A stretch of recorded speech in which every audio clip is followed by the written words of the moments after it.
दिख रहा है आप लोग को?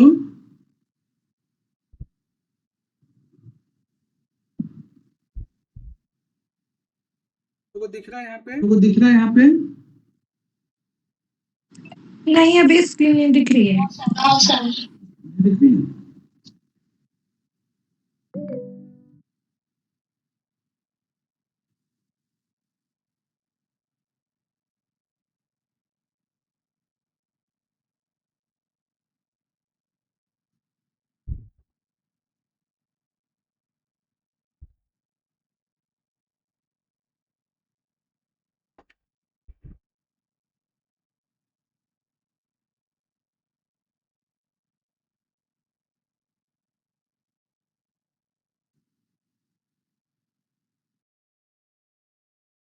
दिखा? दिख रहा है बच्चा? ओके। हाँ जी सर। हाँ चलो, तो फर्स्ट क्लास में हमने देखा था कि वेद शब्द जो है उसमें कौन से धातु है और वो जो धातु है किन किन अर्थों में प्रयोग होता है, ठीक है। उसमें हमने देखा कि वेद और वेदा क्रमशः क्या है, एक धातु रूप है, एक शब्द रूप है। फिर हमने देखा कि वेद जो है अगर स्वर पे आधारित हो, आदि उदात्त वेद हो तो उसका क्या अर्थ होगा, अंत उदात्त शब्द हो वेद हो तो उसका क्या अर्थ हो, ठीक है। फिर हमने देखा कि विद धातु का रूप लट लकार में कैसे चलता है। उसके बाद हमने देखा कि वेद के कितने नाम है, कौन कौन से नाम होते हैं, स्वाध्याय से लेकर अनुश्रवा तक हमने देखा। उसके बाद हमने देखा कि संहिता क्या होता है, संहिता की दो डेफिनेशन हमने देखा। उसके बाद जो है वेदों के सर्वप्रथम उत्पत्ति का वर्णन हमें क्या बच्चा नमस्ते वेदों के सर्वप्रथम उत्पत्ति का वर्णन हमें ऋग्वेद के पुरुष सूक्त में मिलता है, ये देखा। उसके बाद वेद त्रय और वेद क्या है, कितने हैं, ये देखा। उसका बहुत सारे डेफिनेशन देखे हमने कि साइनाचार्य ने क्या कहा, मनुस्मृति में क्या प्राप्त होता है, अर्थ संग्रह में क्या प्राप्त होता है, वैयाकरण या फिर अपस्तम, सूत्र या महाभाष्य, महाभारत, दयानंद सरस्वती से लेकर लोकमान्य तिलक इत्यादि ने वेदों के बारे में क्या क्या डेफिनेशन दिया है, ये लास्ट क्लास में हमने देखा। उसके बाद कुछ हमने क्वेश्चंस किए थे। उसके बाद आज हम लोग पढ़ेंगे कि संपूर्ण वैदिक साहित्य को चार भागों में बांटा जाता है। वो चार भाग कोई बताएंगे आप लोग में से? किसी को आइडिया? पीपीटी तो मैंने पहले ही शेयर कर दिया था, अगर आप लोगों ने पढ़ा होगा कुछ आइडिया बना होगा। ऋग्वेद, यजुर्वेद, सामवेद और अथर्ववेद। तो आपने वेद को चार प्रकार बताए, संपूर्ण वैदिक साहित्य को। महोदय, संहिता, ब्राह्मण, आरण्यक, उपनिषद। बहुत सुंदर। तो बच्चा जितने भी हमारे पास वैदिक साहित्य है उनको चार भागों में बांटा गया है, ठीक है। एक भाग है आपका संहिता, ठीक है। दूसरा भाग आपका जो है ब्राह्मण ग्रंथ कहलाता है। तीसरा भाग आपका जो है आरण्यक कहलाएगा और चौथा भाग जो है उपनिषद कहलाएगा। संहिता में सिर्फ और सिर्फ मंत्र होंगे, ठीक है। जैसे ऋग्वेद संहिता, यजुर्वेद संहिता, सामवेद संहिता और अथर्ववेद संहिता, उसमें सिर्फ और सिर्फ मंत्र होंगे, तो संहिता कहलाएगा। ब्राह्मण ग्रंथ क्या होता है कि प्रत्येक वेद का ब्राह्मण ग्रंथ होता है जिसमें उन मंत्रों का क्या व्याख्या होगा, वो मंत्र कहाँ पे यूज होंगे, उसके प्रयोग क्या होगा, ठीक है। वो ब्राह्मण ग्रंथ कहलाता है। आरण्यक ग्रंथ क्या होता है कि जब वानप्रस्थ में जब लोग जाते थे तो वनों में रहकर जो अध्ययन करते थे, ऐसे ग्रंथों को जो है आरण्यक ग्रंथ कहलाए। और उपनिषद क्या है? दार्शनिक ग्रंथ जितने भी हैं, ठीक है, जिसमें ज्ञान संबंधी विषय वस्तु है, वो उपनिषद कहलाए। ये सामान्य चीजें याद रखें, बहुत बेसिक चीजें हैं। तो चार भागों में बांटा गया, उनका क्रम याद रखेंगे बच्चा।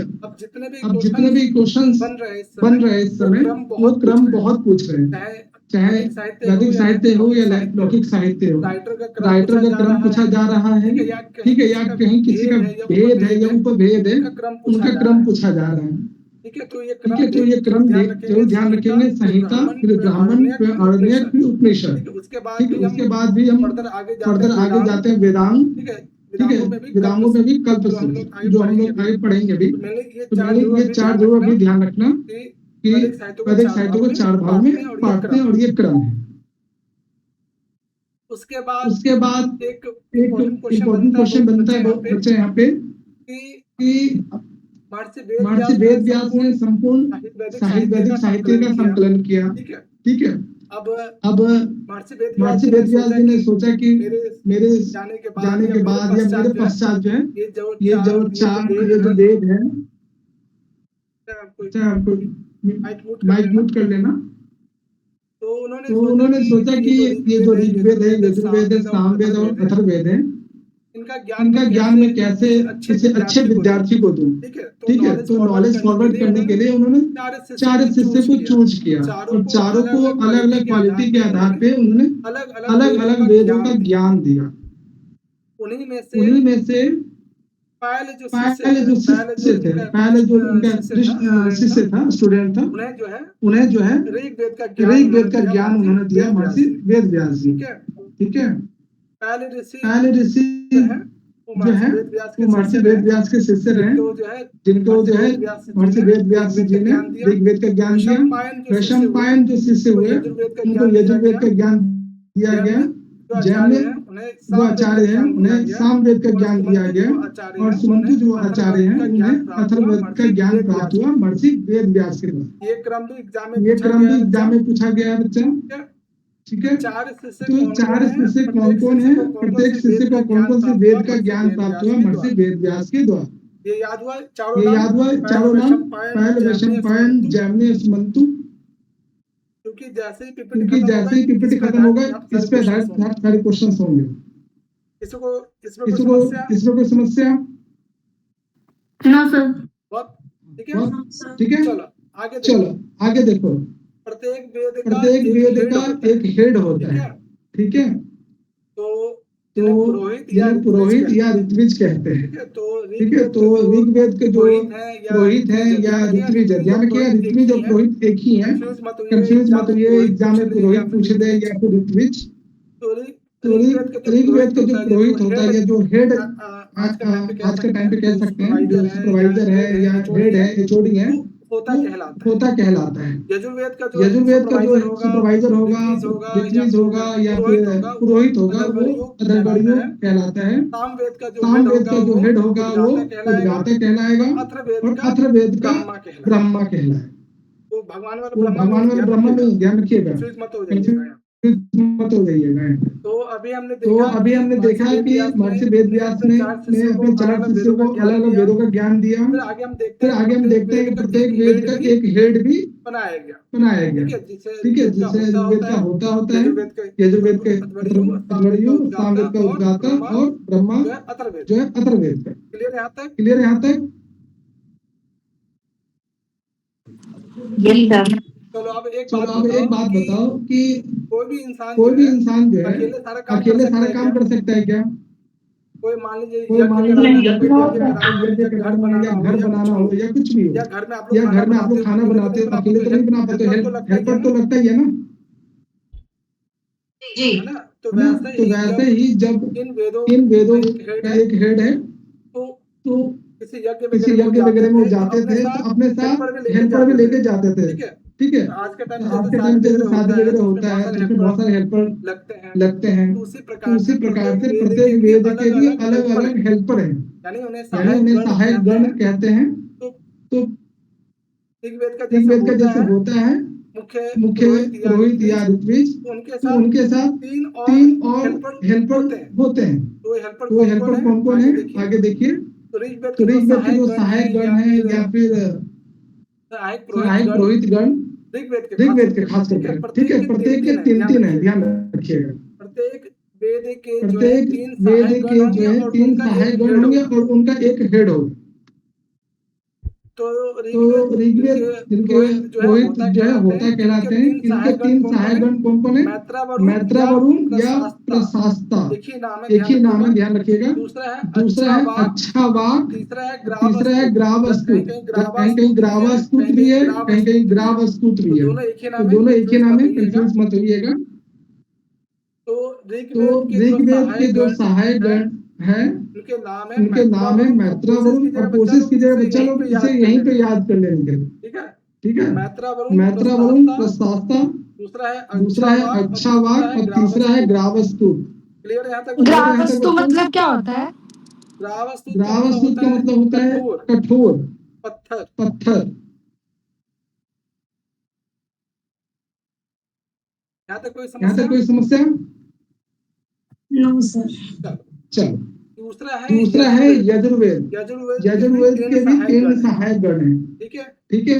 प्रतिप्रस्थाता, नेष्टा और उन्नेता। ये हो गया यजुर्वेद के अर्थात अध्वर्युओं के तीन हेल्पर या सहायक गण। ऋग्वेद के मैत्रा, वरुण या प्रशास्ता, दूसरा है आपके अच्छा वाक और तीसरा है ग्रावस्तुत। उसी प्रकार से अध्वर्युओं के जो तीन सहायक गण होंगे, प्रतिप्रस्थाता, नेष्टा और उन्नेता। उसी प्रकार से आपके सामवेद के भी तीन सहायक गण होंगे, प्रस्तोता, प्रतिहर्ता और सुब्रमण्य, ठीक है। किसे किसे ऋग्वेद का याद हुआ है? कोई बताएंगे आप लोग में से? ऋग्वेद के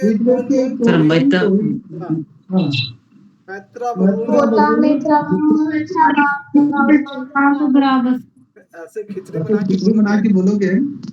चलो मनीषा बोधरा जी बताइए। नहीं, मुझे याद नहीं हो पाया है कुछ। अच्छा, कोई बात है। अनस, कुछ आइडिया बताओगे? जी सर, बताए। ऋग्वेद वाला सर एक ही पहला याद हुआ उसमें। मैत्रा, वरुण, अच्छा वाक जो अच्छा बोलता हो, ग्रावस्तुत, ठीक है। दूसरा है यजुर्वेद का प्रतिप्रस्थाता, नेष्टा और उन्नेता। तीसरा है सामवेद का प्रस्तोता, प्रतिहर्ता और सुब्रमण्य, ठीक है। बड़े आगे यहाँ तक जी।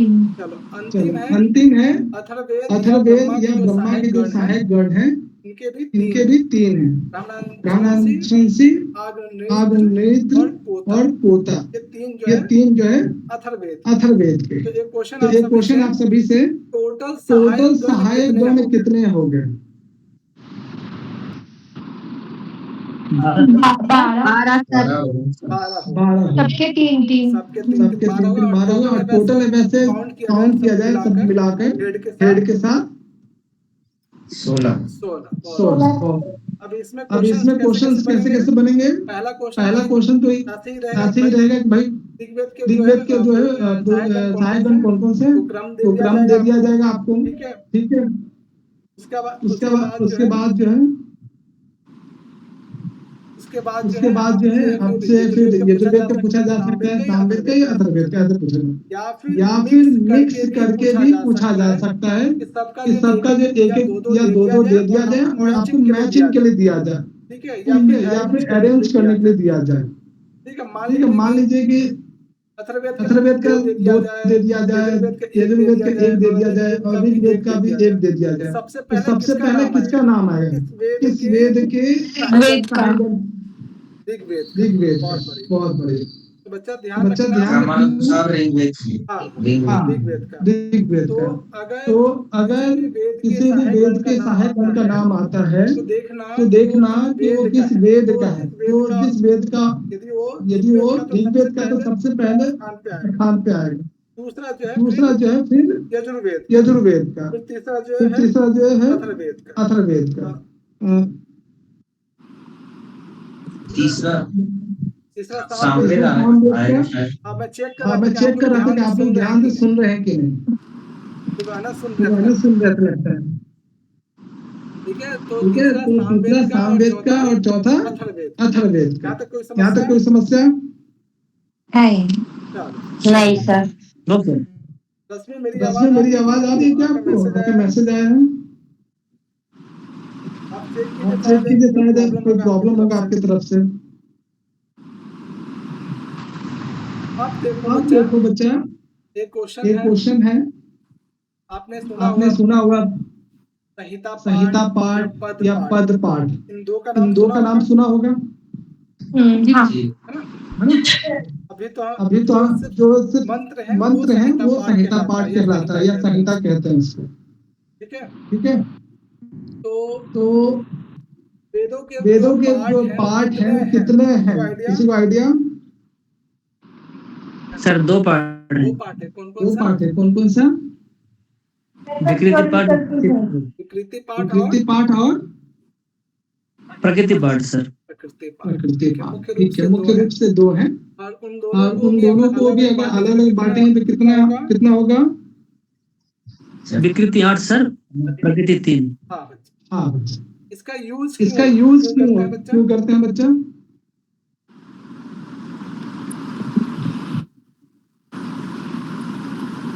सर इसका यूज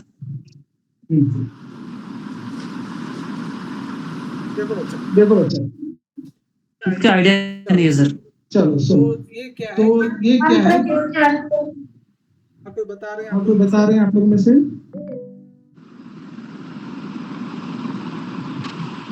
मंत्रों के उच्चारण के लिए हाँ, कि ये जो टोटल जो है 11 पाठ होते हैं, इनका यूज इसलिए किया जाता है, ये हजारों साल से आपने देखा होगा कि हमारे वैदिक मंत्रों में कोई भी परिवर्तन नहीं आया है। जो जिस परंपरा से आता गया है उसमें एक भी अक्षर, एक भी मात्रा जो है परिवर्तन नहीं हुआ है, ठीक है। किसकी वजह से हो पाया है? ये प्रकृति पाठ और विकृति पाठ के माध्यम से ही हो पाया। यानी आप संक्षेप में समझिए कि इन पाठों का यूज जो है वैदिक मंत्रों का उच्चारण कैसे करें और उनके उच्चारण किसी प्रकार कोई अंतर ना आए, ठीक है। इसलिए इन पाठों का यूज किया जाता है, ठीक है। तो वेदों के पाठ मुख्य रूप से 2 हैं, एक प्रकृति पाठ, एक है विकृति पाठ। विकृति पाठ 8 प्रकार का होता है और प्रकृति पाठ 3 प्रकार का होता है बच्चा, ठीक है। तो जो आपने सिर्फ मंत्र वाला जो पाठ होता है जिसमें सिर्फ मंत्र है, ठीक है। आप यहाँ पे एग्जाम्पल में देख सकते हैं, जो ऋग्वेद का प्रथम सूक्त का प्रथम जो मंत्र है अग्निमीडे, वो जितने भी मंत्र वाला जो पाठ है वो संहिता पाठ कहलाएगा, ठीक है। संहिता पाठ के प्रत्येक शब्द को अगर हम अलग अलग करके पढ़ेंगे तो पद पाठ कहलाता है, ठीक है। आप नीचे में देख सकते हैं पद पाठ। इसी मंत्र को आप नीचे में देखिए, एक एक पद जो है अलग किया गया है, ठीक है। अग्नि अलग किया गया है, मीडे अलग किया गया है, पुरोहितम एक पद हुआ, ठीक है। तो जितने पद हैं उनको अलग किया गया, इसलिए उन्हें पद पाठ कहते हैं। और क्रम पाठ क्या है बच्चा? क्रम का मतलब ये नाम से ही है पता चल रहा है, एक सीक्वेंस में। तो क्रम पाठ में क्या होता है कि पहला पाद और दूसरा पाद एक साथ होगा, फिर दूसरा पाद, फिर तीसरा एक साथ होगा, फिर तीसरा और चौथा एक साथ होगा, चौथा और पांचवा एक साथ होगा, पांचवा छठा, ऐसे मतलब एक दूसरे से कनेक्टेड होंगे, तो वो क्रम पाठ कहलाता है, ठीक है। जैसे कि आप नीचे वाले में देख सकते हैं। यहाँ तक कोई समस्या नहीं। संहिता पाठ, पद पाठ और क्रम पाठ, ये सीक्वेंस याद रखना बच्चा। एग्जाम में पूछा गया है कि आपको प्रकृति पाठ दे दिया गया है या वेदों के पाठ कौन से वो दे दिया गया और आपसे पूछा गया इसको सीक्वेंस कीजिए, ठीक। अब अगला है विकृति पाठ 8 होते हैं। ये 8 कौन सा होता है? यहाँ पे आप फोटो में देख सकते हैं, है ना। एक श्लोक भी है, ध्वजो रथो दंडो फल अष्टो विकृत्या प्रोक्तः कर्म कुर्वः महर्षिभिः। यदि इजी हो तो श्लोक याद कर लो, ठीक है। लेकिन श्लोक याद करो तो क्रम से याद करना, तो ये आपके एग्जाम के लिए बेनिफिट भी होगा, ठीक है। और यहाँ पे फोटो भी देख सकते हैं, ये सिंबॉलिक है बच्चा, ध्यान रखिएगा, ठीक है। इस बार पूछा भी गया, हाँ एग्जाम में पूछा भी गया होगा इस बार। तो जटा जटा माला शिखा रेखा ध्वज दंड रथो या रथ या घन, ये ये टोटल टोटल 8 जो है आपके जो है विकृति पाठ कहलाते हैं। और सबसे कठिन और सबसे बड़ा जो पाठ होता है वो घन पाठ होता है। ठीक है, ठीक है, ये ये कोटेशन कोटेशन किसी को याद हुआ? प्रकृति प्रकृति पाठ और विकृति पाठ के नाम क्रम के अनुसार किसको याद हुआ है? विकृति का तो सर याद है। याद आ गया? याद आ गया? बहुत बढ़िया। बहुत बढ़िया। किसी को याद नहीं किसी को हुआ? याद नहीं हुआ? या प्लस के अलावा अलग के याद हो गई तो इससे भी है। याद हो गया? याद हो गया? चलो चलो देखते हैं कितना याद। यहाँ यहाँ तक कोई समस्या किसी को? No sir. चल अगला देख। अब क्या है कि पद पद पाठ जो है, जैसे प्रत्येक मंत्र को जो मंत्र है या संहिता वाला जो पाठ है उनको अलग अलग पद किया जाता था। ठीक है, तो हर वेद का एक निश्चित प्रवर्तक कह लीजिए या फिर संस्थापक कह लीजिए, पद पाठ करता। सबसे पहले किन्होंने पद पाठ किया है ना? तो ऋग्वेद का जो है साकल्य ऋषि है। ये नाम याद रखिएगा। प्रत्येक वेदों का जो है पद पाठ करता है। उनमें से ऋग्वेद के जो पद पाठ करता है साकल्य ऋषि हैं। दूसरा जो यजुर्वेद है इनके जो पद पाठ करता है वो आत्रेय ऋषि है। और तीसरा जो पद पाठ करता है सामवेद के वो गार्ग्य ऋषि है। और अथर्ववेद के ज्ञात नहीं हुए अभी तक। ठीक है, ये चार याद रखिएगा। प्रत्येक वेद के जो पद पाठ करता है, प्रथम पद पाठ करता साकल्य ऋषि हो गए, ऋग्वेद के आत्रेय ऋषि हो गए, यजुर्वेद के गार्ग्य ऋषि हो गए, सामवेद के अथर्ववेद के अज्ञात। क्लियर यहाँ तक? जी। अभी तक हमने देखा है प्रत्येक वेद के जो मुख्य पुरोहित और उनके सहायक गण। उससे पहले हमने देखा कि संपूर्ण वैदिक साहित्य को कितने भागों में बांटा जा सकता है, वो देखा है। उसके बाद हमने देखा कि महर्षि वेदव्यास जी ने प्रत्येक वेद को अलग अलग शिष्यों को प्रदान किया है। उसके बाद हमने देखा कि वेदों के पाठ कितने प्रकार के होते हैं, प्रकृति पाठ कितने प्रकार का और विकृति पाठ कितने प्रकार। फिर हमने प्रत्येक वेद के पद पाठ करता कौन है, उनके नाम और उनके ऋषि कौन है।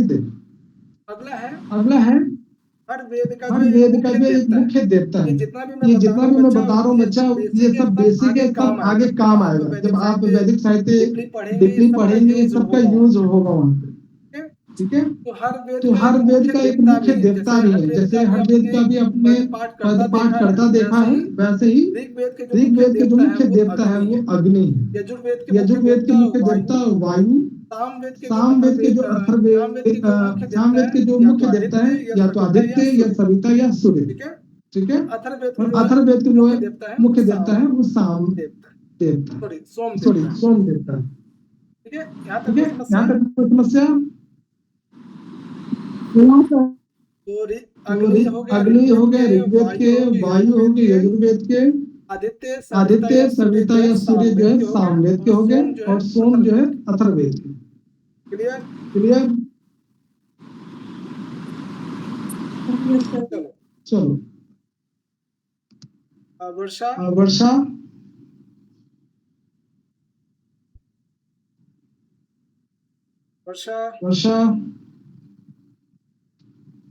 हो गए क्या? हाँ बताओ वर्षा। सामवेद के मुख्य पुरोहित और उनके 3 सहायक गण कौन कौन से हैं? बिना पीपीटी खोले हुए।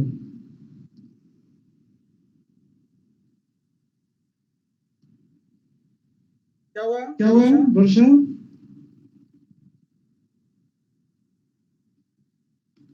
इससे काम नहीं चलेगा वर्षा। हाँ जी सर। उद्गाता है। उद्गाता है, ओके। और उनके साथ 3 और जो है 2 के नाम याद है सर, एक तो पृष्ठोता और एक सुब्राह्मण। अच्छा, ओके। यति वर्षा जो बता रही है सही वर्षा जो बता रही है सही बता रही है।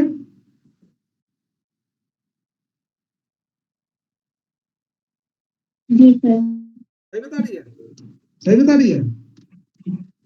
सोनिया सोनिया हाँ जी सर। बताओ। बताओ। सामवेद की पुरोहित तो है सर उद्गाता, और ये है जो इनके सहायक है, ये प्रस्तोता, प्रतिहर्ता और सुब्राह्मण। सुब्रमण्य, ठीक है बेटा, ठीक है। ध्यान रखना विस्तार होगा बीच बीच में। अब देखो बच्चा, जैसे हमने देखा था कि वेदों का सर्वप्रथम उत्पत्ति का वर्णन कहाँ प्राप्त होता है? बताओ। वेद सबसे पहले पुरुष सूक्त सर। पुरुष सूक्त। कौन सा वाला पुरुष सूक्त? ऋग्वेद वाला या फिर कहीं और भी? इसका क्रम क्या है? क्रम क्या है? क्रम क्या है? 10-90-9। 10-90। बहुत अच्छा, बहुत अच्छा। अच्छा, एक क्वेश्चन आप लोग से, क्या पुरुष सूक्त किसी अन्य वेद में भी है? किसी अन्य वेद में भी वर्णन है?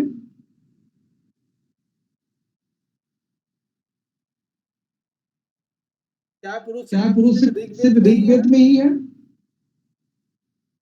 किसी को आइडिया? मनीषा बताइए। No sir. नहीं नो सर, नहीं पता। नहीं है? नहीं मतलब पता नहीं है। आप शुक्ल यजुर्वेद का जो माध्यन्दिन संहिता है उसके 31वें अध्याय को देखेंगे तो वहां पे भी पुरुष सूक्त है। आज जाके देखना 31वां अध्याय माध्यन्दिन संहिता पुरुष सूक्त। बताना सर। कहाँ मिलेगा सर पुरुष सूक्त, दोबारा बताना। वो आएगा भी, मैं बताऊंगा भी, ठीक है। वो अभी आगे चर्चा होगी भी पीपीटी में। माध्यन्दिन संहिता शुक्ल यजुर्वेद का माध्यन्दिन संहिता का जो 31वां अध्याय है उसमें भी पुरुष सूक्त है। ठीक है, आगे आएगा भी, है ना, मैं बताऊंगा भी, उसमें आएगा पीपीटी में। तो देखो बच्चा, अभी जो हमने पढ़ा कि हर वेद का एक मुख्य पुरोहित या मुख्य ऋत्विज होता है और उनके 3 सहायक गण भी होते हैं। तो ऋग्वेद का एक ज्ञान सूक्त है 10, 71, 11। 10वें मंडल का 71वां सूक्त 11वें मंत्र में प्रत्येक ऋत्विज का कार्य क्या होगा वो यहाँ पे वर्णन प्राप्त होता है सबसे पहले। ये भी क्वेश्चन इम्पोर्टेंट है बच्चा, कि जैसे वेदों के उत्पत्ति का सर्वप्रथम वर्णन हमें पुरुष सूक्त में प्राप्त होता है ऋग्वेद के, तो उसी प्रकार से प्रत्येक ऋत्विज का कार्य क्या होगा इसका भी वर्णन सबसे पहले हमें ज्ञान सूक्त ऋग्वेद के ज्ञान सूक्त में 10, 71, 11 में प्राप्त होता है। समस्या? हाँ बच्चा। No sir. चलो पावर पढ़ो सर इसको। हाँ जी सर, प्रयास करता हूँ। ऋचम तः कोशमास्ते पुपुस्वान गायत्रम तो गायति ब्रह्मा तो वदति जात विद्यां यज्ञस्य मात्रम मिमित उ त्वः। चांदनी, ये जो सामने मंत्र देख रहे हो 1, 2, 3, 4 4 पादों में विभक्त है। इन मंत्र को देख के बताओ कि इस वेद का कौन सा कार्य है, 1 नंबर वाला या 2 नंबर 3 या 4। 2 नंबर वाला जो है किस वेद का कार्य लग रहा है या किस वेद के ऋत्विज का काम लग रहा है? गायत्रम तो गायते सत्वरिषु, सामवेद। ओके, बहुत बढ़िया बच्चा। कीर्ति, 3 नंबर जो है इसको देख के बताओ किस वेद के ऋत्विज का कार्य लग रहा है? चांदनी या कीर्ति, दोनों में कोई भी बोल सकते हो। बच्चा अगर बोलोगे नहीं तो मैं क्लास में नहीं रहने दूंगा। प्रवचन नहीं है ये। सर तीसरा वो अथर्ववेद का है। अथर्ववेद का कैसे आइडिया लगा आपको? कैसे सोचा? चांदनी बताओ पहले आप। सर ब्रह्मा वर्ड से। हाँ, बहुत सुंदर बच्चा। कीर्ति, आपको कैसे पता चला? ब्रह्मा देखती है। ठीक है, बहुत बढ़िया। ठीक है, बहुत बढ़िया। सुशिष्टा सुशिष्टा सुशिष्टा सुशिष्टा बताओ, बच्चा बताओ, 4 नंबर 4 बताओ। नंबर बताओ। सुशिष्टा पोखर। पोखर।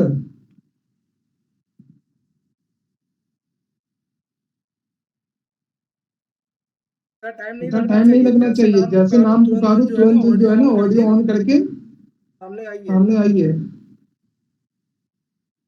सोनिया जगलान, जगलान। Yes sir. यजुर्वेद से सर। कैसे पता किया? यजस्य मात्रा। हाँ, बहुत अच्छे। ठीक है बच्चे, ठीक है बच्चा, तो जो पहला वाला है ऋचाम त्वं पोषण मास्ते, है ना, ये ऋग्वेद का है। ऋग्वेद का है। ठीक है, गायत्र गायत्र में गायत्री जैसे आपको दिखाई दे समझिए वो सामवेद का है। ब्रह्मा जो है वो अथर्वेद के हैं और यज्ञ से माता ये जो है यजुर्वेद का है। ठीक है, क्लियर हो गया यहाँ तक? कोई समस्या? No sir. चलो, बहुत बढ़िया, आप लोग बहुत समझदार हो बच्चे। ठीक है, सेम सेम चीज आपको यहाँ पे भी है कि प्रत्येक वेद की जो ऋत्विज है, मुख्य ऋत्विज, उनका क्या कार्य होगा, सेम चीज यहाँ पे इसकी हिंदी है। ठीक है, जैसे ऋग्वेद के जो पुरोहित है होता, ठीक है, वो मंत्र के माध्यम से मंत्र को उच्चारण करेंगे, उनका पाठ करेंगे, ऋग्वेद से संबंधित मंत्रों का जो है वो पाठ करेंगे। ठीक है, और यजुर्वेद क्या है, जो यजुर्वेद के मंत्रों का पाठ करेंगे, यज्ञ इत्यादि जो कराएंगे, है ना, वो अधबड़ी का कार्य होता है। तो ऋग्वेद में देवताओं को आवाहन करते हैं मंत्रों के माध्यम से। ऋग्वेद के जो होता है वो ऋग्वेद के ऋचाओं का पाठ करेंगे। इसे यजुर्वेद जो है यज्ञ के अनुष्ठान कर्ता कहलाते हैं और सिर्फ यजुर्वेद के मंत्रों का पाठ करेंगे। सामवेद के जो पुरोहित है उद्गाता, वो उनका संगीतमय या छंदोमय रूप में जो है उनका गान करेंगे, सामवेद के मंत्रों का गान करेंगे। और ब्रह्मा क्या होते हैं, वो निरीक्षण करता, वो देखते हैं, ऑब्जर्वर है। ठीक है, वो ब्रह्मा अथर्वेद के, ठीक है, वो क्या होते हैं, एक्सपर्ट होते हैं, चारों वेदों का ज्ञान होता है ब्रह्मा को। ठीक है, जो अथर्वेद के जो पुरोहित है ब्रह्मा, उनको चारों वेद का जो है ज्ञान होता है। ठीक है, इसलिए उनका चतुर्वेद भी कहते हैं ब्रह्मा को। ठीक है, और ये क्या होते हैं कि ये पूरे यज्ञ का एक तरह से जो है ऑब्जर्वर होते हैं, ऑब्जर्व करते हैं, देखते हैं कि सब चीज सही से हो रहा है कि नहीं। ठीक है, यहाँ तो कोई समस्या? No sir. बढ़िया, आगे चलते हैं।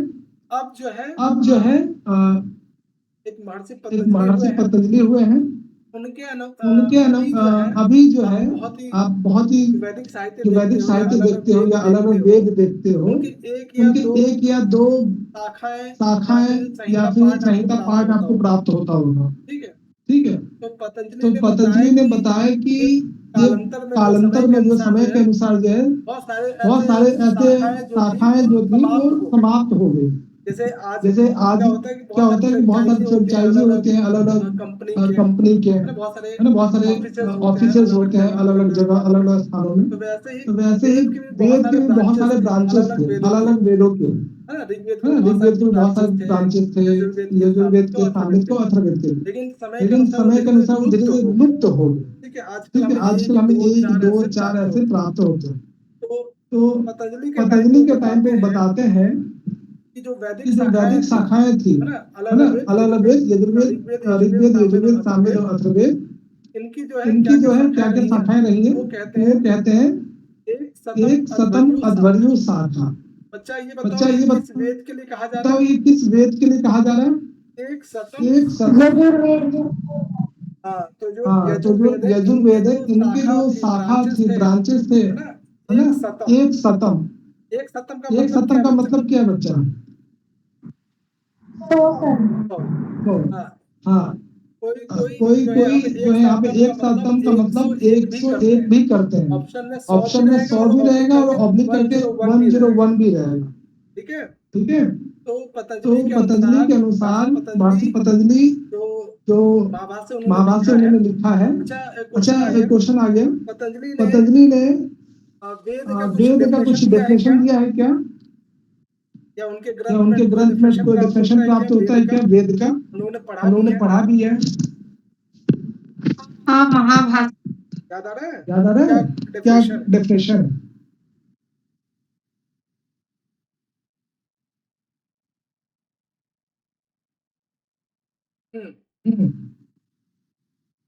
इसको याद आ रहा है? इसको याद आ रहा है? सर ब्राह्मणेन महाभाष्य में रंग वेदाध्य गेस महाभाष्य हानि के हाँ हाँ, कोई बता रहे थे और कोई बता रहे थे आप लोग में से? ब्राह्मण निष्कारण धर्म षड् वेदांग अध्याय इसमें तो 6 वेद बताए थे सर इसमें। हाँ, बहुत बढ़िया, है ना? वो कहते तो हैं वो कहते हैं महर्षि पतंजलि कि जो अद्वैतीय शाखा है अर्थात यजुर्वेद उनकी जो है 101 या फिर 100 शाखाएं होती थी, यानी ये ऐसा जो है महर्षि पतंजलि कहते हैं। अगला है कह रहे हैं सहस्त्रवर्तमा सामवेद। इसका क्या मतलब बच्चा? सहस्त्रवर्तमा सामवेद क्या मतलब? सामवेद की सामवेद की कितनी शाखा? 1000 शाखा जो है सामवेद की 1000 शाखा रही है, जो आजकल जो सिर्फ 3 ही शाखा प्राप्त होती है। ठीक है, 3 ही शाखा है आज के टाइम पे। और अद्वैतीय शाखा का जो है 6 ही शाखाएं हमें प्राप्त होती है। और कहा एक टाइम पे जो है 100 या 101 प्राप्त होती थी। ठीक है, आगे देखिए एक विंशतिधा महावृज्यम, ये किस वेद के लिए बच्चा? है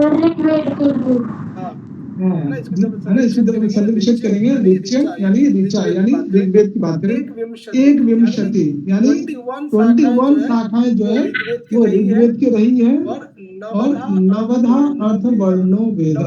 नवधा का मतलब 9 शाखा किनकी है? अथर्ववेद की। आगे पढ़ेंगे कि हर वेद का शाखा कौन कौन सी है, ब्राह्मण ग्रंथ कौन सा है, आयुर्वेद क्या है, उपनिषद क्या है और कल्प सूत्र क्या है। आगे हम लोग पढ़ेंगे तो आप डिटेल से देखेंगे कि आज के टाइम पे कौन कौन सी शाखाएं हमें प्राप्त होती है। ठीक है, क्लियर बच्चा? तो ऋग्वेद के कितने होंगे बच्चा? बताओ। ऋग्वेद के कितने? ऋग्वेद के 21, यजुर्वेद के 100 शाखा है सर। 100 शाखा या 101। ठीक है, सामवेद के 1000। बहुत अच्छा। और अथर्ववेद के 9 सर। 9। बहुत क्लियर। अब इसमें क्वेश्चन कैसे पूछा जा सकता है? इन चारों में से है ना, कोई भी कुछ भी दे दिया जाएगा। ठीक है, एक खत्म दे दे, सहस्त्रवर्तमा दे दे, या एक विंशतिधा दे दे, या नवधा अर्थ वर्णो दे दे। आपसे पूछा जाएगा ये किस वेद के लिए है। दूसरा फिलिंग द ब्लैंक्स दे देगा, उस तरह से पूछा जा सकता है। या तीसरा क्या हो जाएगा, पूरा कोटेशन ही दे दिया जाएगा और कहा जाएगा ये किसने कहा है। या फिर अगला क्वेश्चन कि किस ग्रंथ में वर्णन है। ये इस तरह से क्वेश्चन पूछेंगे। ठीक है, चले आगे। चलो आगे। हाँ जी सर। चल अब देखिए हर वेद का जो उपवेद भी रहा है ना। जैसे एक विषय होता है, एक उपविषय होता है। ठीक है, तो ऋग्वेद का जो उपवेद है वो आयुर्वेद है।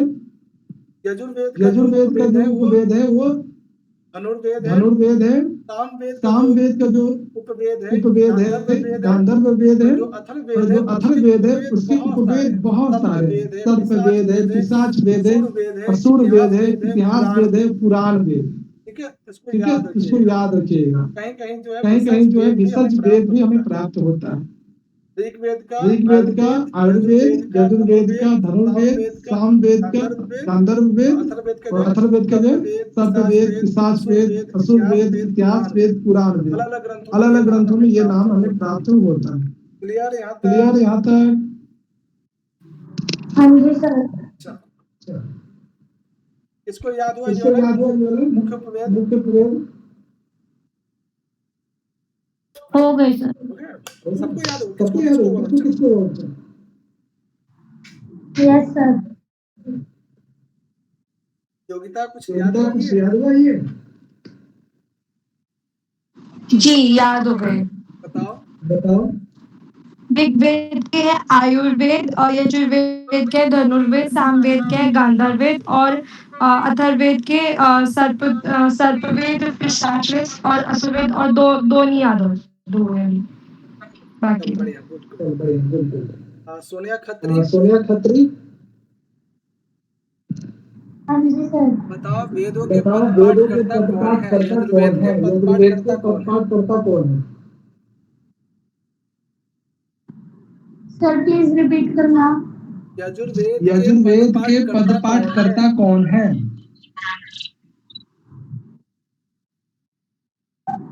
आचार्य ऋषि सर। कौन सा ऋषि? कौन सा ऋषि? क्या बताया? क्या बताया? फिर से बताओ।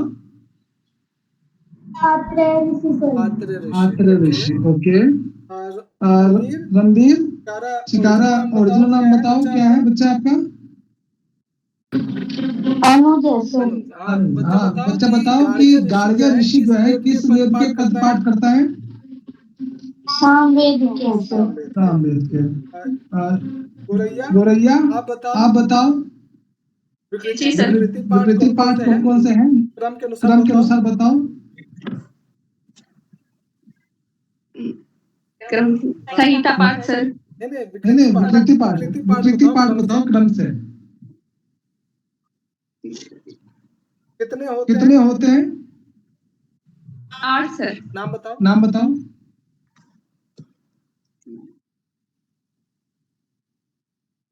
याद नहीं। चलो कोई बात नहीं। याद आ रहे हैं सर। कुछ याद आ रहे हैं? बताओ जितना याद आ रहा है बताओ। घन पाठ सर, माला पाठ, जटा पाठ और ध्वज पाठ, ये याद आ रहे हैं सर। चलो कोशिश करना बच्चा सभी कोई क्रम से याद कर लोगे तो अच्छा रहेगा। जी सर। ठीक है, चलो देखो इसको यहाँ पे जटा माला माला शिखा रेखा ठीक है, बस बहुत सिंपल है। ठीक है, चलो आगे देखो बच्चा।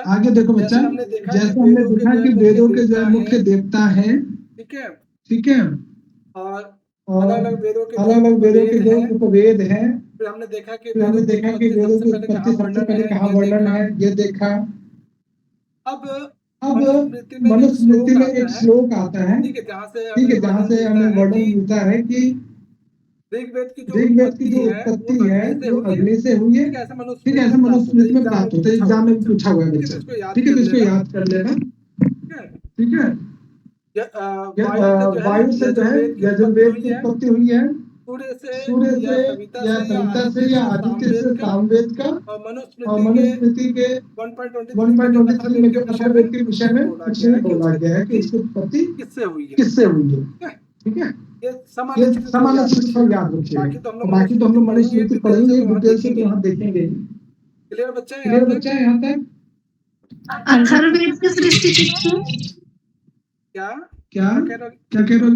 महोदय यहाँ अथर्ववेद किससे सृष्टि हुई है? यह जो लिखा हुआ है मनुस्मृति के अनुसार यहाँ पे नहीं लिखा हुआ है, बताया नहीं गया है। अच्छा, हाँ, वो एक मनुस्मृति में एक श्लोक आता है जहाँ पे वो वेदों के सृष्टि के विषय में बात करते हैं। अथर्ववेद की वो चर्चा नहीं करते। ठीक है, ठीक है जी। चलो यहाँ तक समस्या किसी को? No sir.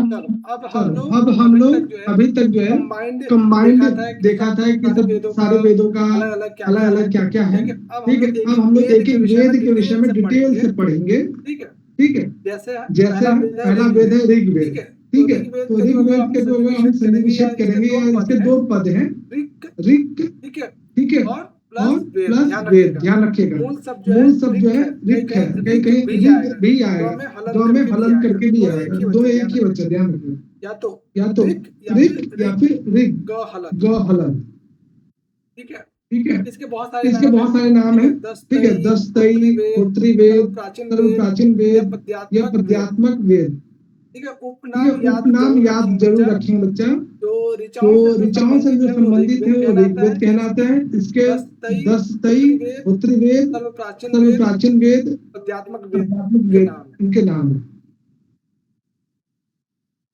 हाँ, क्लास में हूँ मैं, 1 घंटे बाद कॉल करता हूँ। हाँ, हेलो आंटी, अभी क्लास में हूँ, करता हूँ।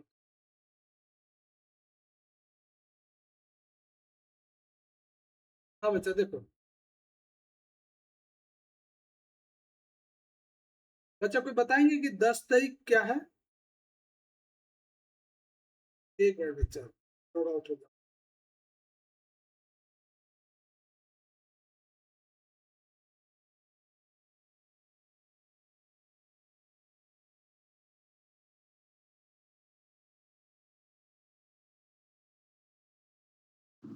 मेरी आवाज आ रही है? मेरी आवाज आ रही है? जी सर। हाँ जी सर। तो बताएंगे कोई बताएंगे 10 तई क्या होता है? क्या होता है? 10 तई क्यों 10 कहते तई हैं? क्यों कहते हैं?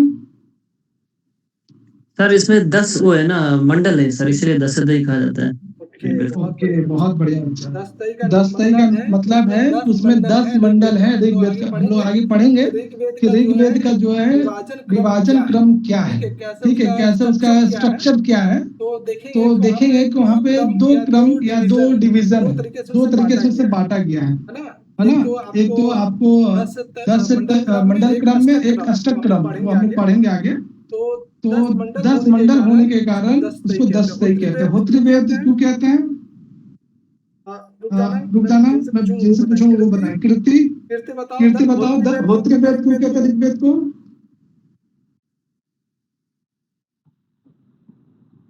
सर नहीं पता, दोबारा बताओ आप। क्या बच्चा क्या क्या बच्चा क्या क्या बोल रहे हो? क्या बोल रहे हो? फिर से बोलो। फिर से बोलो। समझ में नहीं आया सर। होत्री वेद ऋग्वेद को क्यों कहते हैं? सर इस तरह होता है इसलिए इसे होते वेद कहते हैं। हाँ, क्योंकि इस वेद का जो मुख्य पुरोहित है वो होता है, इसलिए जो है होत्री वेद है। ठीक है, और सबसे प्राचीनतम वेद है, इसमें इसका नाम सर्व प्राचीन वेद है। और ये इनके जो मंत्र है वो पद्य फॉर्म में है, इसलिए इसका नाम आध्यात्मिक वेद भी कहलाता है। ठीक, कोई समस्या? No sir. चलो आगे चलते हैं। चलो अब है स्कंद स्वामी। तो सबसे पहले ऋग्वेद ऋग्वेद के मंत्रों का जो का जो भाष्य है इसने किया किसने किया था? तो स्कंद स्कंद ने स्वामी किया ने था। किया था। क्लियर है बच्चा? क्लियर है बच्चा? भाष्य को भाष्य बताएंगे, को बताएंगे भाष्य क्या होता है?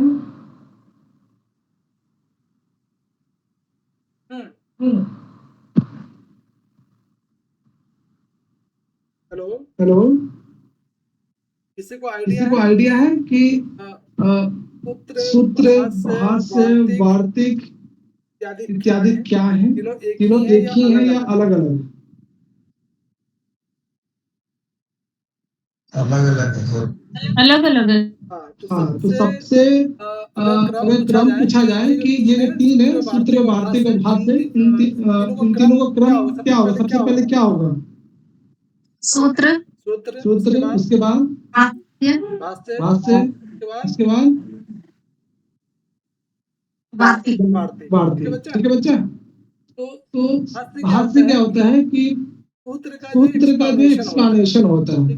ठीक है, संक्षेप में बता रहा हूँ। जब व्याकरण पढ़ेंगे तो वहाँ पे हम लोग डिटेल से पढ़ेंगे कि सूत्र क्या होता है, भाष्य क्या होता है, वार्तिक क्या होता है। तो मोटा मोटी ये समझिए कि जो सूत्र है एक अक्षर का भी सूत्र हो सकते हैं। ठीक, एक पद का भी हो सकता है, कुल सूत्र कहलाए, या 2 एक से अधिक पद का भी सूत्र होता है। ठीक, जैसे पाणिनि सूत्र आपने देखा होगा, 2 अक्षर का भी होता है, एक शब्द का भी होता है, एक पद का भी होता है, वो सूत्र हो गया। उन सूत्रों पे पतंजलि जी ने उन सूत्र की जो व्याख्या की है 1 लाइन में या 2 लाइन में, वो भाष्य कहलाता है। और वार्तिक क्या होता है कि सूत्र और भाष्य दोनों का जो है ना डिटेल में जो है आपको उसमें एक्सप्लेनेशन होगा, व्याख्यान होगा। वो वार्तिक कहलाता है। ठीक है। ठीक है। तो तो सबसे पहले स्कंद स्वामी ने ही ऋग्वेद पे जो है भाष्य लिखा था। ये याद रखेंगे बच्चा। ठीक है। ठीक है। आगे हम लोग पढ़ेंगे कि वेंकट माधव ने क्या किया, उद्गीत ने क्या किया, नारायण ने क्या किया, महिधर ने क्या किया, अलग अलग वेदों को लेकर। ठीक है। डिटेल्स हम लोग आगे पढ़ेंगे भी। अभी मोटा मोटी बस ये ध्यान रखना कि सबसे पहले वेदों के भाष्य लिखने वाले थे वो आचार्य स्कंद स्वामी थे। ठीक है। ठीक है। क्लियर। यस। चलो गायत्री मंत्र जो है वो ऋग्वेद में ही प्राप्त होता है और इसका क्रम याद रखेंगे बच्चा। 3.62.10।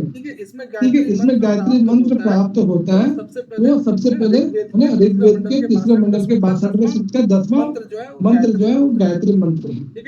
ठीक है। पुरुष सूक्त 1099 और 1071 ऋग्वेद का जो 1071 है ये क्या है बच्चा? 1071 हाँ 1071 क्या है बताओ? सर इसमें दूसरे पुरुष सूक्त बताया गया है जिसका मतलब क्या कार्य है। प्रत्येक ऋतु के क्या क्या कार्य हैं और ज्ञान सूक्त में हमें प्राप्त होता है। ठीक है। फिर उसी प्रकार से ऋग्वेद के 3.62.10 में गायत्री मंत्र प्राप्त होता है। आगे है कि जैसे ऋग्वेद की उत्पत्ति का वर्णन सबसे पहले ऋग्वेद के पुरुष सूक्त में होता है, उसी प्रकार से वर्ण अवस्था का वर्णन जो है सबसे पहले ऋग्वेद में जो है 10-90-12 पुरुष सूक्त के 10-90-12वें मंत्र में जो है वर्ण अवस्था का वर्णन प्राप्त होता है। ठीक। यहाँ तक कोई समस्या किसी को? चलो आगे चलते हैं। आपने शुरू में पढ़ा था कि आदि उदात्त वेद शब्द का और अंत उदात्त वेद शब्द का क्या अर्थ है? विनय शर्मा बच्चा बताओ आपका ओरिजिनल नाम बताओ। आपकी आवाज नहीं आ रही सही से। आ रही आवाज? हाँ बच्चा विनय शर्मा हेलो। हाँ बच्चा ओरिजिनल नाम बताओ। हेलो। हाँ आ रही आवाज। आ रही है। आ रही है बिल्कुल आ रही है। बताओ बच्चा आदि उदात्त वेद शब्द का क्या अर्थ है?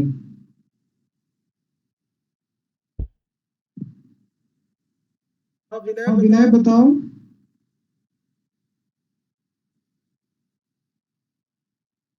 कौन बताएंगे आप लोगों में से?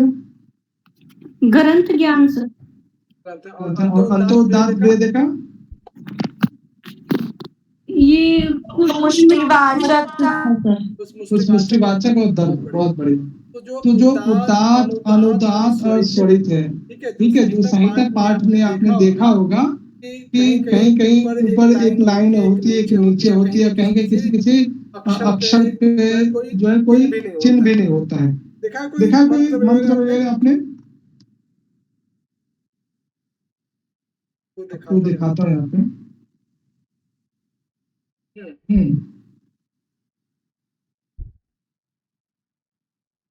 देखो अच्छा इस वाले मंत्र ये मंत्र दिख रहा है आप लोग को? हाँ है ना? हाँ जी सर। इसमें आपने एक ये नीचे वाला एक रेखा दिख रहा होगा आपको। माँ के ऊपर जो है बड़ी सी मात्रा है, बड़ी की मात्रा, इसमें एक यहाँ पे भी आपको एक चिन्ह दिख रहा होगा, है ना? यज्ञ पे नहीं दिख रहा होगा, व पे नहीं दिख रहा होगा आपको, हा पे नहीं है, म पे नहीं है, ध पे नहीं है। तो जिसपे मात्रा नहीं है, जिसके स्वर नहीं है, वो कौन सा स्वर होता है बच्चा? उदात्त। हाँ, जिस भी अक्षर पे या जिस भी स्वर पे कोई मात्रा का चिन्ह नहीं दिख रहा होगा, किसी स्वर का चिन्ह नहीं दिख रहा, तो उसका मतलब वहां पे उदात्त है बच्चा। जिसके नीचे अगर कोई है स्वर जैसे द के नीचे है, अ के नीचे है या य के नीचे है, वो समझना वो अनुदात है। ठीक है। ठीक है सर। और जो ऊपर जो है ना, त के ऊपर है या य के ऊपर है, वो स्वरित है। ठीक है। तो ऋग्वेद में तीन प्रकार से जो है, जो 3 स्वर है उनको चिन्हित किया जाता है। उदात के चिन्ह जो है, दांत के लिए कोई चिन्ह नहीं होता है, कोई फिक्स चिन्ह नहीं है इसका, है ना, कोई चिन्ह नहीं लगाते दांत के लिए। अनुदात के लिए जो है अधा यानी नीचे एक रेखा जो है दिखेगी, और स्वरित के लिए जो उपरिष्टात यानी ऊपर एक रेखा आपको इस तरह से दिखाई देगा। ये ऋग्वेद के मंत्रों में स्वरों को इस प्रकार से प्रदर्शित किया जाता है। कोई आप लोग बताएंगे कि जो सामवेद है, सामवेद के में मंत्रों में स्वर को प्रदर्शित करने के लिए क्या प्रयोग किया जाता है? किसी को आइडिया? शायद मुख से नीचे सर। अच्छा, ओके। और किसी और कुछ कोई बताएंगे? गलत ही बताओ, लेकिन बताओ, कोशिश करो। सामवेद के मंत्रों में स्वरों को किस प्रकार से या किसके माध्यम से चिन्हित किया जाता है या प्रदर्शित किया जाता है?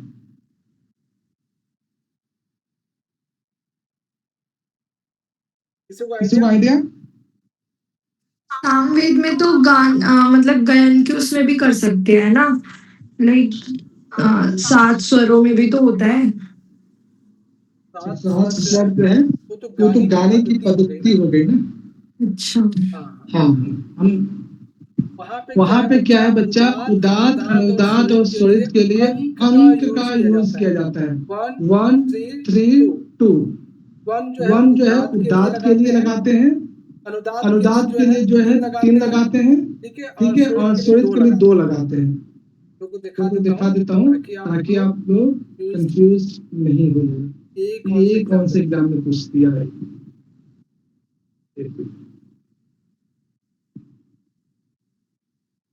सारे क्वेश्चन हैं।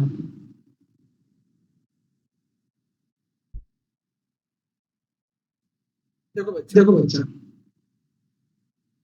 है ना, सामवेद के मंत्रों में जो स्वर का जो चिन्ह होता है वो संख्या में होता है, अंकों में होता है। 1 के लिए उदात, 2 के लिए स्वरित, और 3 का यूज जो है अनुदात के लिए करते हैं।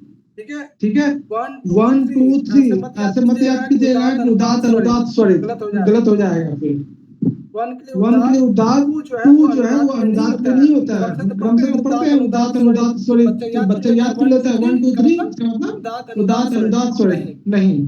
1 उदात, 2 स्वरित, 3 अनुदात। ठीक है। ये समस्या होता है।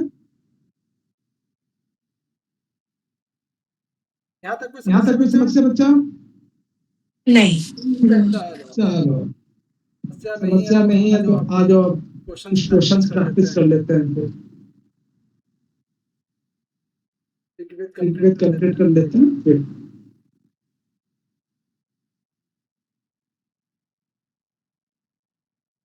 चलो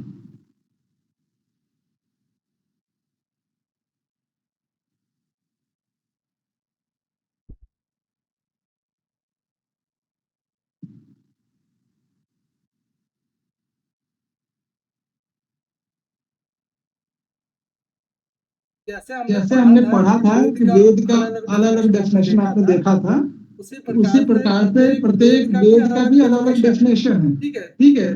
तो ऋग्वेद का जो डेफिनेशन है 4 अलग अलग एग्जाम में पूछे गए। ठीक है। जितने भी आप कोटेशन देख रहे हो ये एग्जाम में भी आ चुके हैं। अर्च्यन्ते अनेक देवा या अनेन नहीं, गलत हो गया, अनेन देवा। ठीक है। ऋग अर्चनी भवति विचन्ते स्त्रियन्ते देवा अन्य इति ऋग्वेद अभेदहितः। सबका सामान्य हिंदी यही है कि जिसके माध्यम से हम देवताओं की स्तुति करते हैं, अर्चना करते हैं, ठीक है, उनको पूजित करते हैं, वो सब ऋग कहलाता है या फिर ऋग्वेद कहते हैं। ये चारों डेफिनेशन याद रखिएगा। ठीक है, कोई समस्या? कोई समस्या? इन चारों के भाव या अर्थ एक ही है, ठीक है, ठीक है। हाँ जी। चलो आगे देखो। जो हमने पढ़ा था कि पतंजलि के अनुसार ऋग्वेद की कितनी शाखाएं हैं? 105 105? अरे एक शतम एक शतम बड़ी शाखा है ना, ये तो ऋग्वेद का पूछ रहे हैं। एक ही शाखा है सर। हाँ, ध्यान से है ना, ऋग्वेद का जो है 21 है, 101 या 100 जो है वो यजुर्वेद का, 1000 सामवेद का है, 9 जो है अथर्ववेद का है, ठीक है। अगला क्वेश्चन है एक बुक चरण व्यू, ठीक है। चरण व्यू के अनुसार जो है ऋग्वेद की सिर्फ 5 ही शाखाएं हैं। 5 शाखाएं कौन कौन से हैं? साकल, वास्कल, अश्वलायन, सांख्यायन और मांडुकायन। पतंजलि कहते हैं कि भैया ऋग्वेद की जो है 21 शाखाएं हैं, लेकिन चरण व्यू के अनुसार 5 शाखाएं। आप लोग का एक क्वेश्चन है आपसे, चरण व्यू क्या एक व्यक्ति विशेष है या कुछ और है? कहीं ना कहीं पढ़ा होगा, नाम सुना होगा इनका। चरण व्यू क्या है? कोई व्यक्ति विशेष है या कुछ और है, ऋषि है या कुछ और है? शौनक की शाखा के ऋषि हैं। सौनक के शाखा। तो चरण व्यू क्या है? ऋषि है। ओके, चलो एक बच्चा कह रहे ऋषि है, कोई और बताएंगे? चरण व्यू क्या है?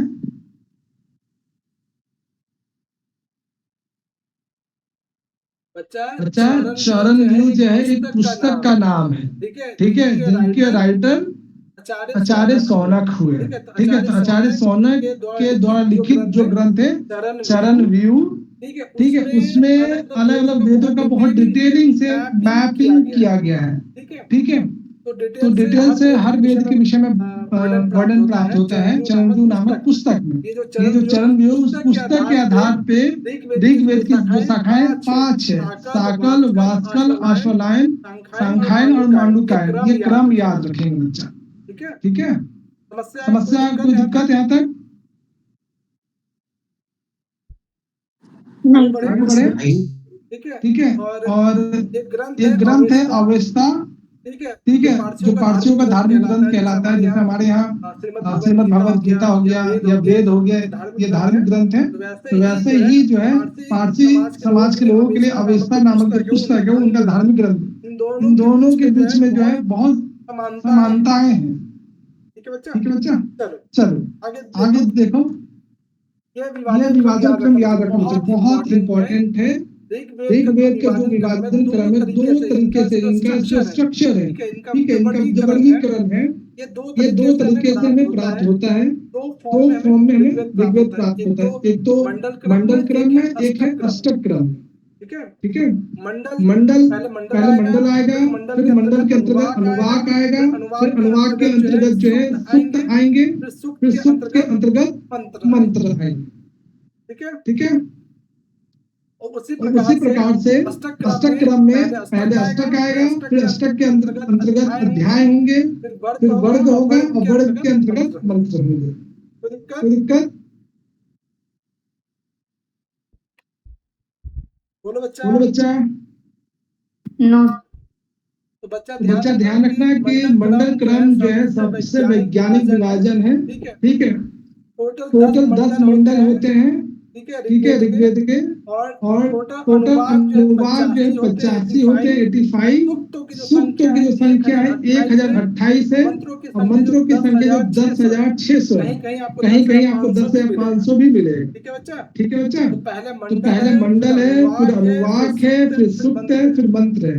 और कई बार जो है ना पुस्तकों को, अब जो पुस्तक आती है उसमें अनुवाक का जो है ना वर्गीकरण नहीं किया हुआ रहता है, डायरेक्ट मंडल होंगे, फिर सूक्त होगा, फिर मंत्र होगा, ठीक है।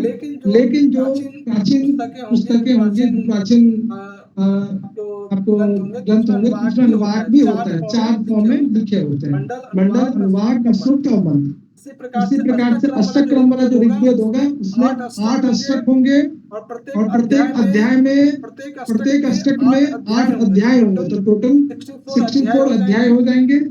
वर्ग जो है 2024 होगा और मंत्र जो है सेम होगा 10,600 या 10,005। ये विभाजन समझ में आया? किसी को कोई कोई डाउट? बहुत बहुत इम्पोर्टेंट इम्पोर्टेंट है बच्चा ये चीज। आगे चले सर ये अष्टक क्रम हाँ बच्चे सर हाँ बच्चा बोलो। ये अष्टक क्रम थोड़ा सा समझा दीजिए। हाँ बच्चा हाँ बच्चा जैसे मंडल क्रम में 10 मंडल होते हैं, तो उसी प्रकार जी से सर। अष्टक क्रम में इनका वर्गीकरण अलग तरीके से किया गया है। इनका नाम अलग चीज सेम चीज है, बस इनकी पैकेजिंग अलग है।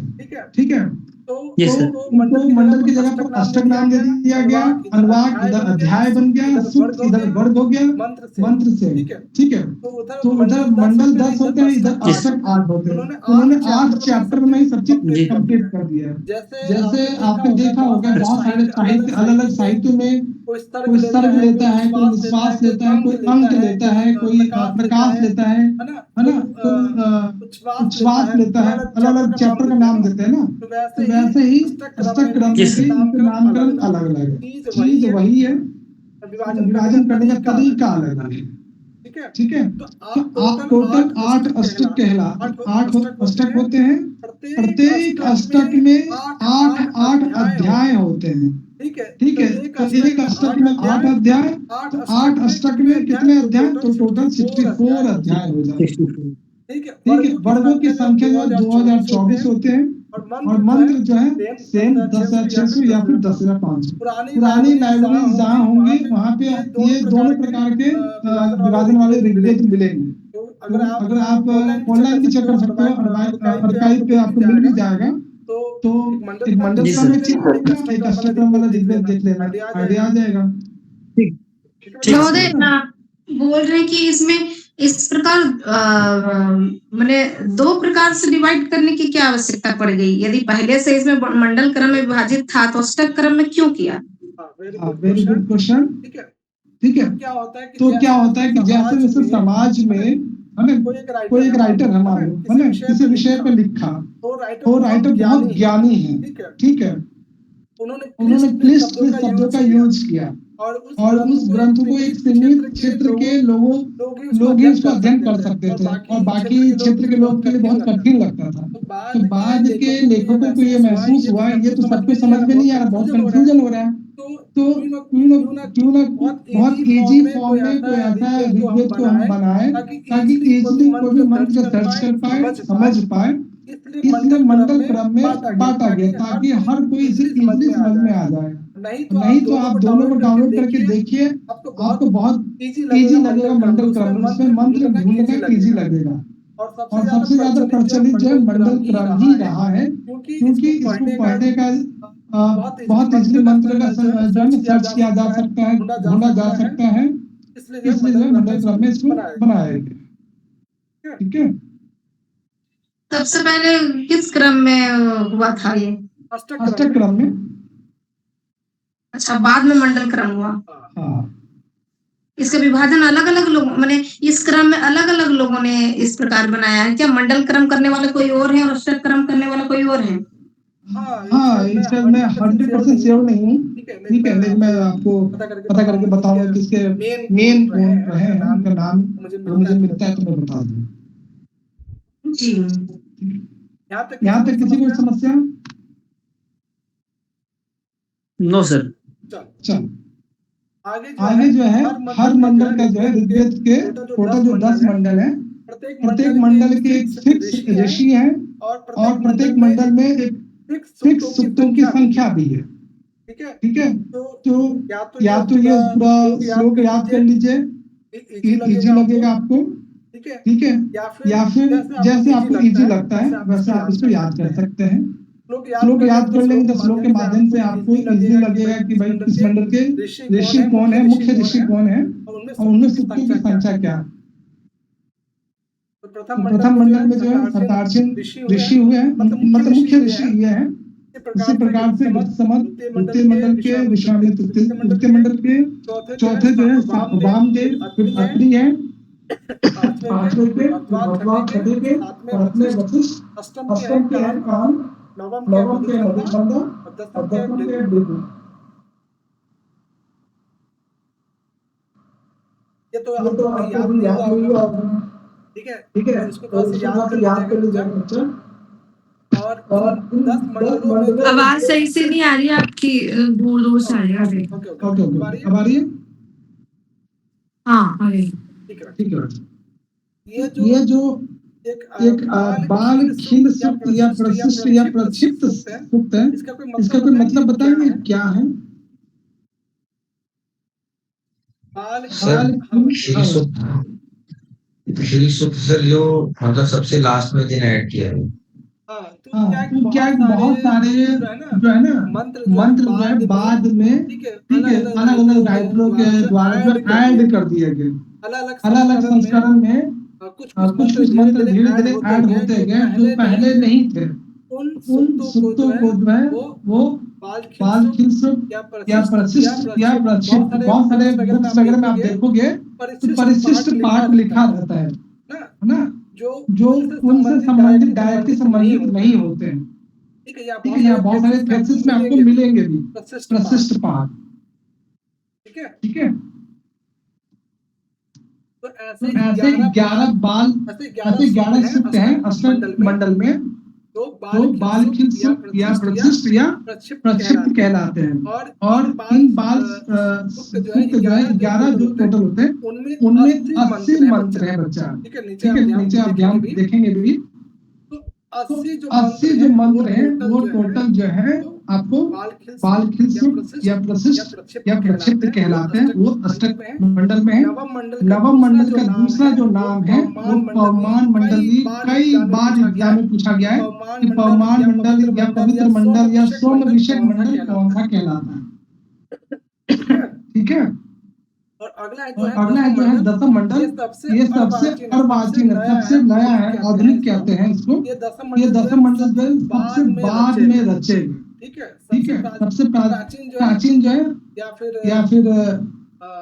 जो सबसे प्राचीनतम जो है वो प्रथम द्वितीय इत्यादि मंडल है। और सबसे लेटेस्ट जो मंडल है वो दसम मंडल है, ऋषि है भृगु ऋषि।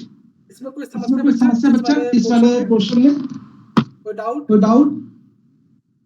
No sir. और इसको बच्चे याद कर लीजिएगा, एग्जाम में इससे बहुत क्वेश्चंस बने। ठीक है, आपने द्वितीय मंडल से सप्तम मंडल, इन 2 से लेकर 7 मंडल तक जो भी विषय वस्तु है उस मंडल को वंश मंडल कहते हैं। ठीक है, और यही मंडल जो है 2 से लेकर 7 जो मंडल है ये सबसे प्राचीनतम अंश इसी में प्राप्त होता है, या इसे एक तरह से हम लोग कह सकते हैं मौलिक अंश है। इसके बाद के जो भी मंडल में सूक्त या मंत्र ऐड किए गए बाद में ऐड किए गए। ठीक है, 9वें मंडल को पवमान मंडल कहते हैं। 8वें मंडल में जो है खिल सुक्त प्राप्त होता है। टोटल खिल सुक्त 11 है। और 10वां मंडल जो अर्वाचीन है, सबसे लेटेस्ट है, आधुनिक है। ऋग्वेद का जो शाखा है उसमें जो पहला सूक्त है जो है अग्नि सूक्त है। अंतिम जो सूक्त है वो संज्ञान सूक्त है 10-191। बच्चा एक क्वेश्चन आप सबसे, अगर आपने ध्यान से पीपीटी को देखा होगा, ऐसा कौन सा 2 मंडल है जिसमें सूक्तों की संख्या सेम है? बताओ सर पहला और दसवां। कौन सा बच्चा? सर पहला और दसवां। आवाज सही से नहीं आ रही बच्चा। पहला और देखो पहला और अंतिम जो है प्रथम और दसम मंडल दोनों में सूक्तों की संख्या सेम है। ठीक है, एग्जाम में पूछा गया है बच्चा। चलो यहाँ तक किसी को कोई समस्या है तो बताओ।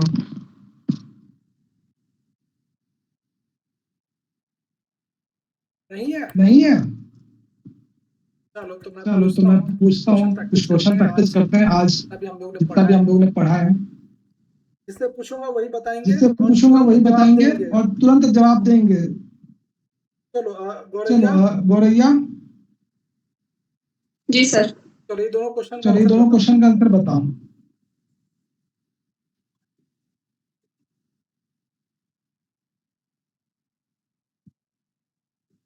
वेद सर। वेद। वेद। ओके, अगला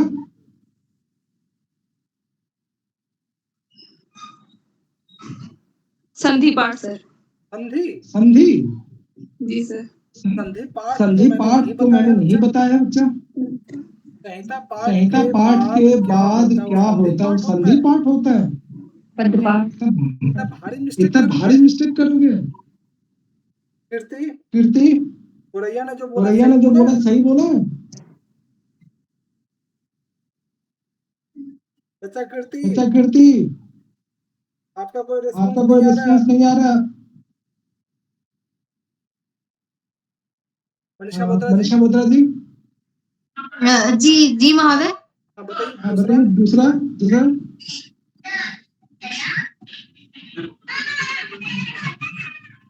पदपाठ। पवन, अनस सही है। जी सर, संगीत पाठ, पदपाठ, क्रम पाठ। हाँ, संहिता पाठ के बाद जो है पद पाठ होता है। बहुत बढ़िया मनीषा बोत्रा जी। अनस बताओ, दोनों क्वेश्चन बताओ। जी, वेद के आरंभ में तो इसमें ए होगा संहिता। वेदों का आरंभ जो है संहिता पाठ से होता है। बहुत बढ़िया। नीचे वाला। और ऋग्वेदस्य होता। बहुत बढ़िया। अनस, पवन अगला बताओ। ये तो बहुत इजी क्वेश्चन आ गया। सर ये तो ऋग्वेद हो गया 10 तई। बहुत सुंदर। गंभीर, दोनों आंसर बताओ। गंभीर, फर्स्ट में सर ऋग्वेद है। हाँ, सेकंड में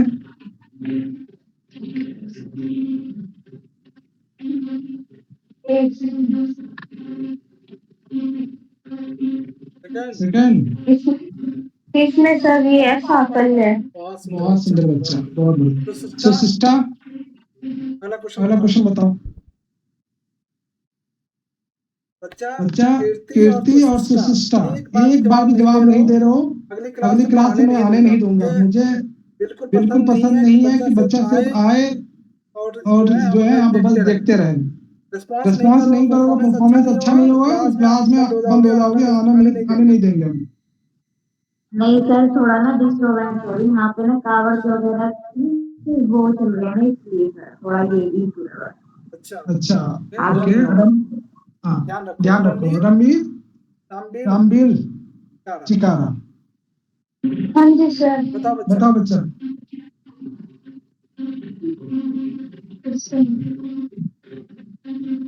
ये आधा है सर, ए ऑप्शन। अच्छा, आधा। हाँ जी सर।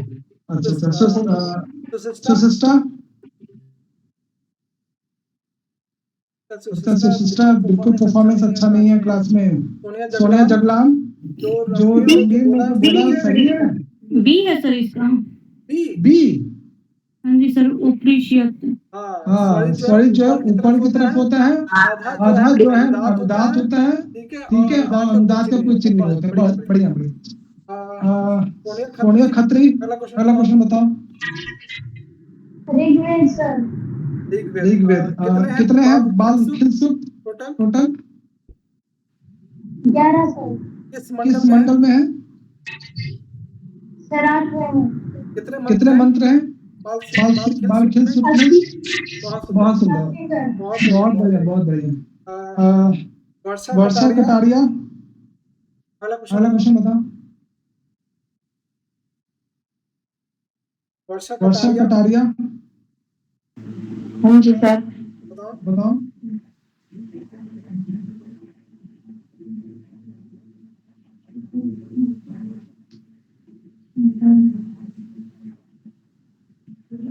बी है सर इसका। बी, ओके, बहुत बढ़िया बच्चा। विनय शर्मा, विनय क्या बच्चा जिन्हें बोल नहीं रहे हो? हाँ जी सर। बताओ यजुर्वेद संप्राप्त हो।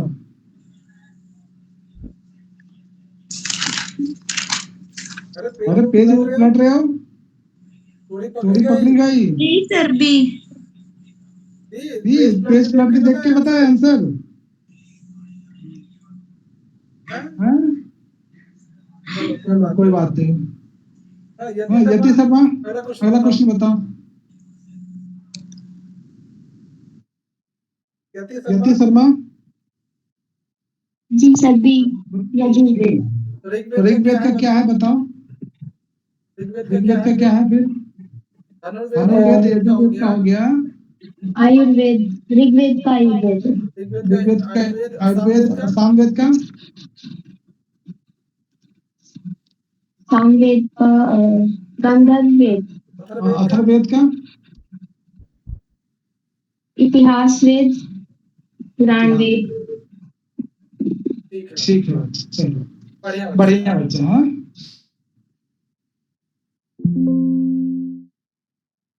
चलो यहाँ तक किसी को कोई समस्या है तो पूछो। तो क्लास यहीं समाप्त होता है आज का।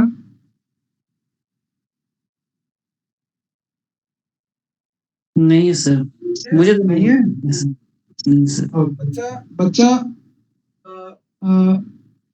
कीर्ति और रणबीर।